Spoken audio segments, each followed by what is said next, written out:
Good morning, back to it. I actually had to think about what day of the week it was. It's Tuesday today, so welcome back. And I'm delighted to have today's guest with me again. I've got another lady that I've met and made connections through social media. In fact, we haven't actually physically met yet, so I'm really looking forward to that day when we do eventually catch up. So this morning we're going to be talking to the fabulous Tina Boden. So good morning, Tina. Good morning, Rachel. Are you okay? Yeah, I'm fine, thank you. Is the sun shining with you? It is. It's gorgeous this morning. It's really, really nice blue sky. Yeah. Oh, it's a bit cloudy in Scarborough, but we have our own weather climate. So yeah, but you're by the sea. I am desperate. I know, and I'm desperate to get to the sea. It has its pluses and its minuses living by the sea. I tell you, we're usually 5 degrees colder than it is anywhere else. Well, yeah, I guess so. No, but I feel like I already know you because we've obviously made connections on social media. So we've kind of exchanged comments the last couple of years, really. But to anyone that doesn't know you, because you've got so many different hats, how do you describe yourself to people? Normally flat caps made by the wonderful Rihanna Pompidou Miller. She'll thank me for that. I am a micro business specialist. I work with businesses that employ 0 to 9 and campaign to make life better for micro business owners with my rather mad and quirky friend Tony Robinson at OBE. That's not the Time Machine or Baldrick. Tony Robinson, and the OBE stands for Old Bugger of Enterprise because he's been campaigning far longer than I have, but that's because he's much older. So I've run my own businesses since I was 21 and I'm now 52. Another lady of that certain age. And before that, I worked in my parents' business. My granddad was self-employed. My brother and sister-in-law are my brother-in-law and sister-in-law, my eldest son, and my youngest son and eldest son, so my 2 kids, have actually set up a business together that's had to take a bit of a backseat through the recent months because it's a clothing business online. But they'll get there. Yeah. So when it comes to discussing entrepreneurial aspects and whether it's nature or nurture, I'm a huge believer in nature because I do think if you're surrounded by it, your kids have a tendency to want to do something. I specialise very much in the well-being of the business and the business owner. So ensuring that the well-being of the business is as good as it can be and the well-being of the business owner is as good as it can be, and actually helping business owners to understand how one impacts on the other. So how if you are not great yourself, your well-being's not good, you've got things affecting you, health, personal issues, that can impact on your business. And if the business isn't doing very well, that can also impact on your whole personal well-being. So I work in the main with micro business owners to ensure that we can make things as good as they can be. And I also have a business called the B&B Keeper. So I was brought up in pubs and hotels and trained in hospitality. Never dreamt I'd end up back there again, but here we are. Be careful what you look for. So I have a business called the B&B Keeper, and I offer relief management services to B&B owners, guest house owners, small hotel owners, if they want a holiday or emergency cover. Now, as you can imagine, that business at the moment isn't very busy. I'm not a busy in that business at the minute. Yeah, I'm sure. And then the work that Tony and I do for campaigning, we do something called Microbiz Matters Day every second Friday of January. So in 2021, it'll be our 7th year, and it's an online event, 8 hours of interviews with micro business owners, those that have gone beyond micro, chatting to some people that are looking to set up. And I've discovered StreamYard in lockdown, which is what you're using, and it's sure going to be that platform for Micro Masters Day next year. So brilliant. School day. I mean, there's so much to talk about with what you do. I mean, when it comes to small businesses, I think there's a real misconception that if you're, say, like 0 to 9, that actually it's quite easy to manage and there's not a lot to it. But when you're running your own small business and it's just you and a very small team, you literally are responsible for everything, aren't you? And it has such a big impact. It takes over your life, I would imagine. It does, and I think the thing is as well, we talk about small business and we talk about micro business, and people don't necessarily understand that a micro business is that 0 to 9 employees. Now, back in 2011, the UK government, an all-party parliamentary group in the UK government, did a piece of research that said they thought that actually a micro should be classed as 0 to 5. Because people that have 0 to 5 employees, business owners, are normally at the helm. And as I say, you're jack of all trades and you have to be master of all of them as well. And one of the things that I find with a lot of the business owners that I work with, it's when they've got to a level that they've employed staff. And they're often coming to me as the tiny troubleshooter, which is one of the titles I go under. And it's because the issues are around staff, and, you know, something might have happened in their business that's seen them having a reduced income. I mean, let's forget coronavirus. That's just a whole new issue altogether. But prior to that, and people are find themselves paying their staff before they pay themselves. Often staff that have come from larger organisations. So if you talk about a small business is up to 250 employees. Oh, right. Yeah, see, I think that was big. That's ridiculous. You know, like the needs of a small business. So 95% of UK businesses are micro businesses. And there's about 5.6 million micro business owners in the UK, which is the equivalent of, well, it's like bigger than Yorkshire. I think there's 500,000 people a year start new businesses, which is the population of Edinburgh. Right. So that sort of puts it all in perspective. But of those extra 5% of businesses, after the 95% that micro, there's only about 1% that are large businesses, and then the others are small. And I mean, I think it's 98% of businesses are small businesses. Right. So but then the large employees. So if you've worked for a large company, going to work for a micro business where, you know, you've gone from having an IT department and a HR department and a procurement department and all of those departments, and suddenly you're like, you've got a problem with your computer. You are. You just are, do I call the IT department? No, we'll try and sort it ourselves.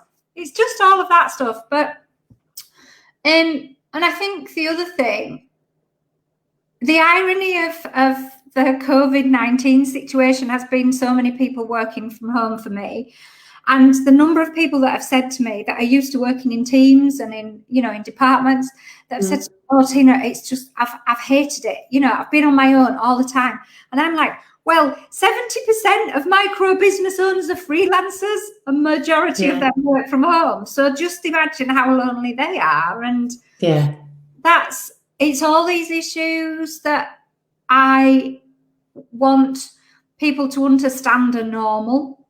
So I talk very much about the normality, keeping it real, keeping going and actually understanding what that looks like and how hard it can be. And not having to grow your business, but being happy that your business is surviving and flourishing. The government talk all about the time about growth and growth businesses and but I don't want to grow my business. I don't. People have said to me with the B&B Keeper, "Oh, Tina, turn it into a recruitment agency." No, I don't want to do that. I've had staff. I don't want to do that. It's a lifestyle thing. And then there's been, again, over the years, the government saying, oh, lifestyle businesses. Well, most micro business owners have a business that is a lifestyle business. because actually it's all about their lifestyle. They might have started it because they got to a certain age and they didn't want to work for somebody anymore, or they turned a hobby into a income, or like you decided that, sod it, I'm 46 and I'm going to become a curve model, all of those things. Or it might be that they've had kids, or they want to be at home with them more, or there's all sorts of different reasons. That people, health, looking after elderly relatives, or just wanting to having that idea that you want to drive forward. So, yeah. Am I right in thinking that a large proportion of micro businesses are set up by women? Do you know the percentages of women? Now, at the moment, more businesses are started by women than they are by men. Yeah. But there are a lot. But there's what I call invisible businesses. So when you measure a business, it's usually if they are VAT registered, employing staff, or a limited company. So that's usually how, not necessarily the fact that you've registered with HMRC as being self-employed, which, let me tell you, if you're starting a business, you must do that straight away. That's tick that box. I don't want where was I? So there's a lot of businesses that I refer to as invisible businesses that fall below the VAT threshold of £85,000 turnover, that don't employ staff, and that aren't a limited company. So my businesses, the Tiny Troubleshooter and the B&B Keeper, are both invisible businesses in a lot of cases. And a lot of businesses started by women are invisible businesses. So they're probably less measured than the male started businesses. And I'll have to ask Tony about that figure, because he's very good at research. That you need a friend in the type of work that I do. You need a friend that's good at research. And I've got Tony, that I'm obviously doing Microbiz Master, and the lovely Nigel, who is research. So I'm doing a study at the moment, which I was supposed to be launching on the 1st of August, but it may be delayed thanks to the recent health bits and pieces that I've been experiencing. And they've both been helping me with some statistics for Yorkshire and micro businesses. So my study is all about micro businesses in Yorkshire and why they're important and why they matter. But if you look at rural communities, which obviously we have a lot of those in Yorkshire, we have a lot of sheep. I mean, this is what I always say about where we live in North Yorkshire. I live in Scarborough. I'm at the end of the road on the Yorkshire coast. We have sheep above us.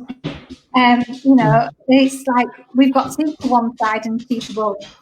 But rural communities, there are so many micro businesses in rural communities that actually we don't see, because we can't see them because they're likely to be working from home.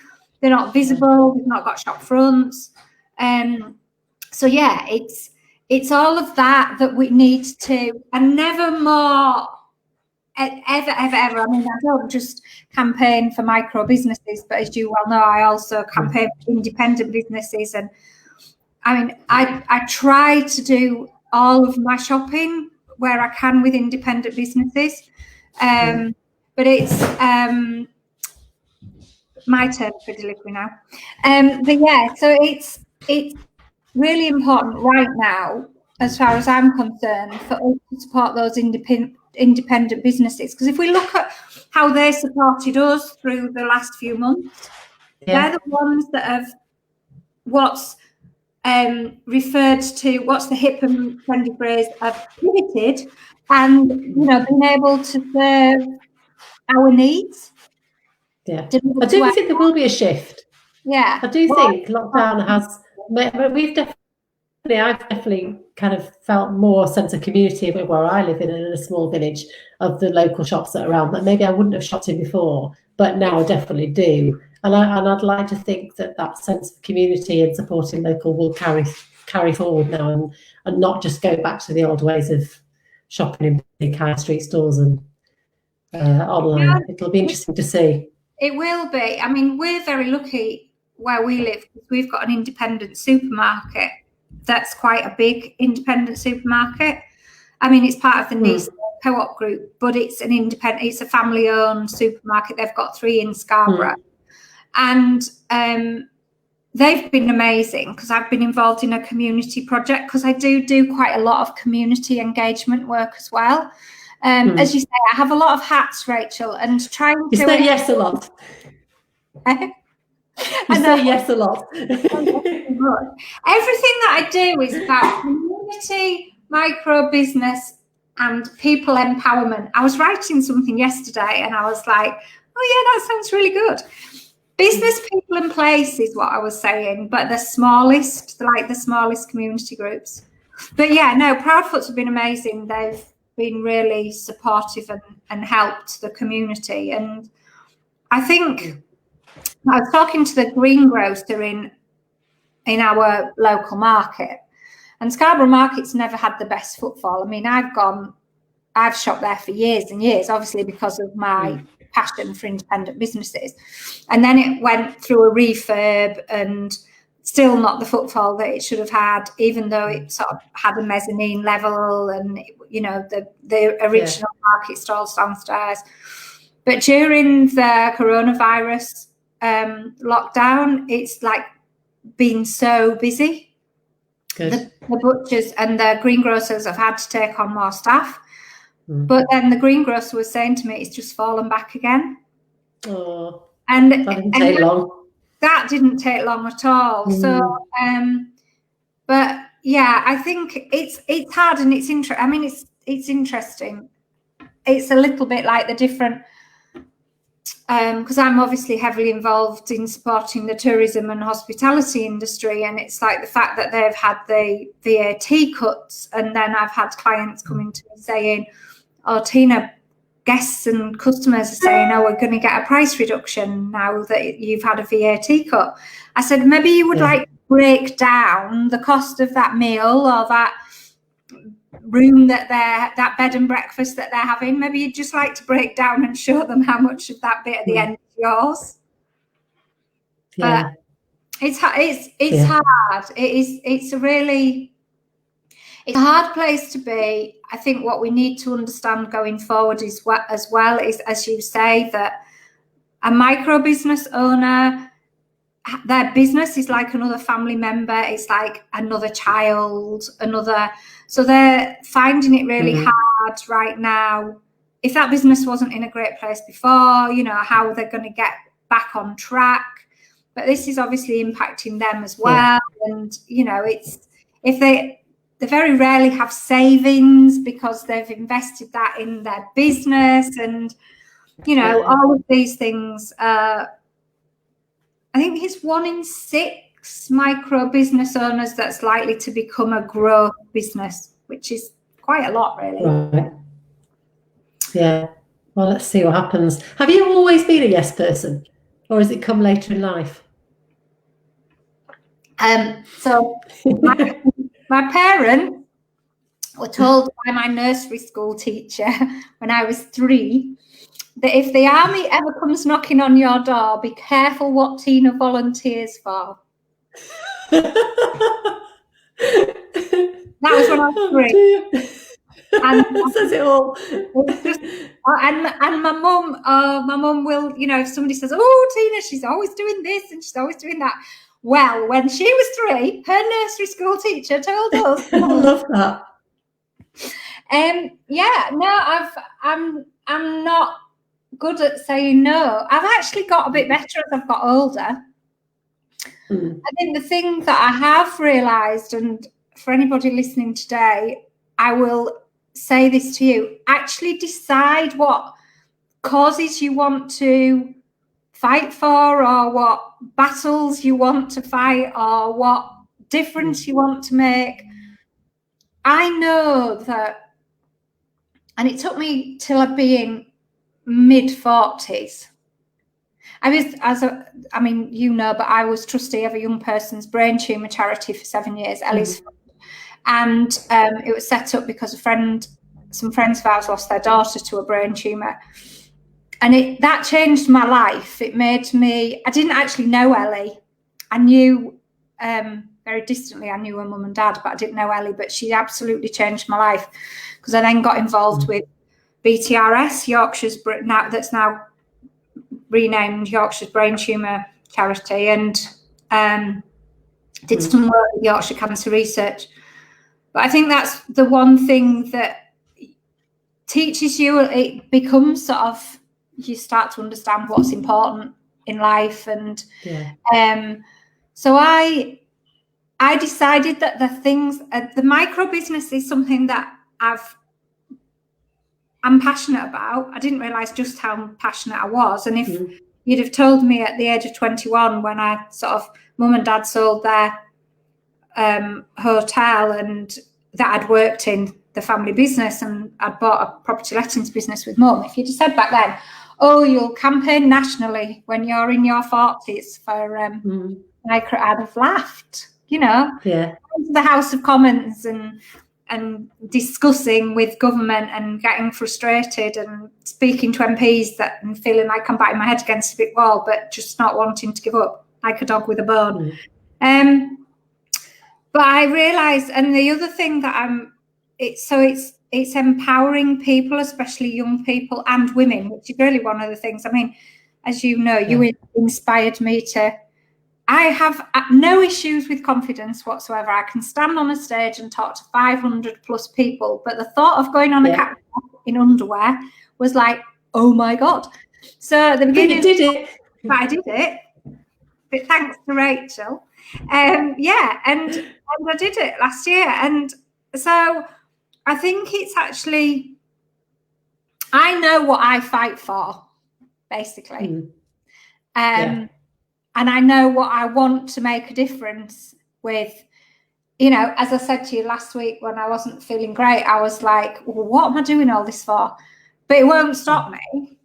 I mean, I had this conversation with Kate at Hardcastle, a lady who's a good friend of mine, who I met her originally through Twitter. And we were talking about this stuff. But as the type of people we are, we carry on that fight, that campaign, that wanting to make a difference, that raising awareness, that you know, wanting to help others, like young girls that, you know, with Kate's positive image campaign and the stuff that she's done, and the anti-bullying stuff and all of that. So I get that's something that I'm passionate about as a sideline. Yeah, I think that's such a good point about having to literally kind of pick the battles that you're going to try and work on, because then it makes it much easier, I guess, to say no to other projects, because if they don't fall in that remit, then it's almost a waste of your energy, isn't it? Because you're so focused on the other things. Yeah, and so another example I give to micro business owners is when I had a kids' clothes and shoe shop. Hated retailing, now fight to keep the high street alive. But anyway, that's a whole nother story. And so I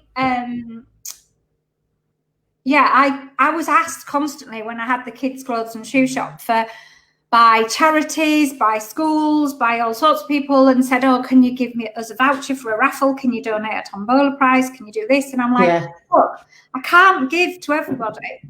So what I decided was I was going to choose 3 charities at the beginning of every year that I was going to donate to or fundraise for or whatever it was. It might have been one that was close to my heart. It might have been one that I'd had, you know, a customer had been affected, lost a little boy to cancer. So I did some stuff for my house, all of that stuff. And it's also like that constant ask now in life, you know, you like getting people approaching you saying, will you donate to this, and sticking a bucket under your nose, all of that stuff. And I say, no, I've got my chosen charities. I mean, I'm chair of the Andrew McGowan Legacy Fund, which was set up when my eldest son's friend died in the sea. His family wanted to set up. So we were a constituted branch of the RNLI, but we fundraise for a program called Swim Safe, which is an education program for young people. But I helped the family with that because it was a legacy fund for a young person that had lost their life too soon, which was like Ellie, but it was a different tragedy. Yeah. But I understood about setting up legacy. I now understand that I have a real interest in legacy fundraising for young people. Yeah. So if somebody approached me and said, Tina, you know, tragically, you know, we need to do this as a legacy fundraiser, I am likely to say, yes, I'll help you with it, because of the interest or the knowledge, the knowledge and understanding and the interest, because I want that family to be able to do that if that's what they want to do. How do you ever switch off? What does self-care look like for you? Do you ever stop and really, you know, switch off from it all? I think it's interesting because I'm setting up a new website that's Tina Boden, micro business specialist, but under it, as you know, because I've asked you to write a piece. Yes. I'm doing a section that's like a magazine section for your business and you. But I wrote a blog some time ago that I've sort of rewritten for the website, and it's about ironing and a pile of mindfulness. And people are like, you're not supposed to be, when you sort of like, mindfulness is supposed to be switching off. And I said, yeah, but when I'm ironing, I switch off. I don't have any music on. I just like try not to iron my fingers, you know, while I'm doing it. And they're like, yeah, but that's not what it's supposed to be about, Tina. I said, yeah, but I can't. I struggle to meditate. I mean, my best friend is absolutely brilliant at it. She can do all that. She's just brilliant at it. But I think the other thing as well is understanding. So I love walking. And yesterday, I'm involved as community engagement associate in a project for the local parish council, and I need pictures. So what I did yesterday was I walked around our the local area. It was a sunny day, and I was taking pictures, and I loved it. But I was actually doing it for a work purpose, but I didn't really think about it as work. And it's that balance. A guy that I knew, who unfortunately is no longer with us, but he said it's that balancing of life and work, and actually you don't have work days and holidays. So it's like when I'm on holiday, I answer my emails, but I've got to the stage of creating efficiencies where it's done in a certain way. So it's like I'm not constantly on the phone, because I used to be. I think the issue that we've got is constant connectivity. And it can absolutely, unless you learn to switch off and put that phone down and not, you know, I used to take my phone to bed because I had it as my alarm, and the first thing I did in the morning was look at it, you know, all of that. Whereas I don't do any of that now. I used to tweet at like 6 o'clock in the morning, but now and I've got a specific time. And don't get me wrong, it doesn't always work like that. I'm not regimented, but the sort of 7 till 8 is what I call my social media and email time. But actually this morning I got up and the sun was shining, and so I went and, you know, did something else. And I always iron first. If I'm at home, if I'm not being beekeeping, I always iron first thing in the morning to clear my head, plan what I'm doing in the day. I used to hate ironing. Aren't you good? I hate ironing. I avoid it. Honestly, it is. And you keep a big duvet at the bottom for frustration. Right, I won't say I'm going to try it, because I won't. I am, Rachel. This is how sad I am. I even iron underpants, boxer shorts. I'm not going to let my husband listen to this one. Don't get me any ideas. Because there's not enough material in my knickers to warrant running on my own. Well, it's just been so lovely to catch up with you, Tina. Real pleasure. And I love the fact that you're so passionate about it, about helping others. And I know the work that you do really does have an impact on so many other people. So keep up doing this amazing work. It's been an absolute pleasure. How can people find you? Tina Boden, micro business specialist. I will shortly have new website, tinaboden.com. You can find me on Twitter as microbizgirl.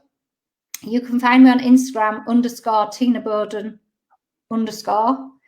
and you can find me on Facebook as Tina Boden, Micro Business Specialist. It's the one with very few followers, everybody. Can you just get out there and like it? Yes. I swapped a page, and thanks to Facebook, I've now got about 26 followers on my business page. It breaks my heart, but anyway. And I also have the B&B Keeper as well, so you know you can find me there if you can't find me anywhere else. Right, well, lovely. I've got a friend actually that might need your services. I'm going to go and give her your information because I'm sure she could do with a break this year at some point. So yeah, thank you. It's been an absolute pleasure, and enjoy the rest of your day. I'm sure it'll be busy and thanks, Tina. Bye. Bye. Bye. Well, that was really interesting, and the whole point of me setting up these podcasts and talks is to kind of support women that support other people, and Tina is completely a great example of that. So what a great role model. And I will be back tomorrow, and I'm talking to Louise Prodow from the founder of Rejuve, which is a women's online community that covers all sorts of lifestyle issues. So I'm looking forward to catching up with Louise tomorrow. Go and enjoy the sunshine. Bye for now.